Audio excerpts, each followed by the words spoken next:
अगर naturally BP सही करना है तो आज बात करते हैं कि स्टडीज़ क्या कहती हैं। आज कार्डियो के फंक्शन पढ़ रहे थे तो सोचा कि बीपी पे एक और वीडियो बनाते हैं। जब बीपी चेक करते हैं तो बड़ा वाला नंबर आपके स्ट्रोक को बताता है, मतलब अर्टरीज पे बार बार प्रेशर मार रहा होता है। छोटा वाला नंबर आपकी अर्टरीज का संतुलित प्रेशर बताता है, मतलब ये भी जानकारी देता है कि आपकी अर्टरीज कितनी वीक, थिक और स्टिफ हो चुकी हैं।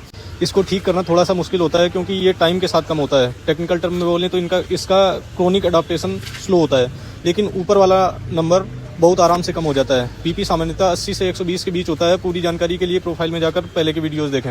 आज बात करेंगे कि बीपी कम करने के लिए स्टडीज़ क्या कहती हैं। बीपी कम करने के लिए वेट लॉस तो करना ही पड़ेगा।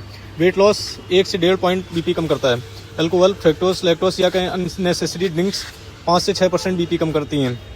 मेडिकेशन लेने से 12 पॉइंट बीपी कम होता है। सोडियम यानी नमक छोड़ने से 10 पॉइंट बीपी कम होता है। अगर सबसे ज़्यादा यानी 37 पॉइंट बीपी कम करने की क्षमता कोई रखता है तो वो है वाटर फास्टिंग। इसका मतलब ये कि अगर आपको 150 से 160 के बीच में बीपी रहता है तो भी वाटर फास्टिंग इसे नॉर्मल कर सकता है, मतलब 120 के आसपास ला सकता है।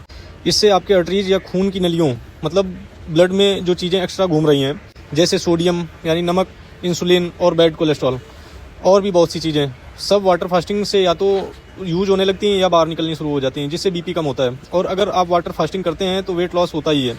ऊपर बताई 5-6 चीज़ों में से 5 चीज़ें वाटर फास्टिंग ऐसे ही खत्म कर देती है, मतलब 27-28 पॉइंट बीपी ऐसे ही सही हो जाता है। और जो कचरा साफ होता है उससे भी 9 से 10 पॉइंट कम हो जाता है। ज़िंदगी भर स्वस्थ रहना है तो एक्सरसाइज करनी शुरू कर दो।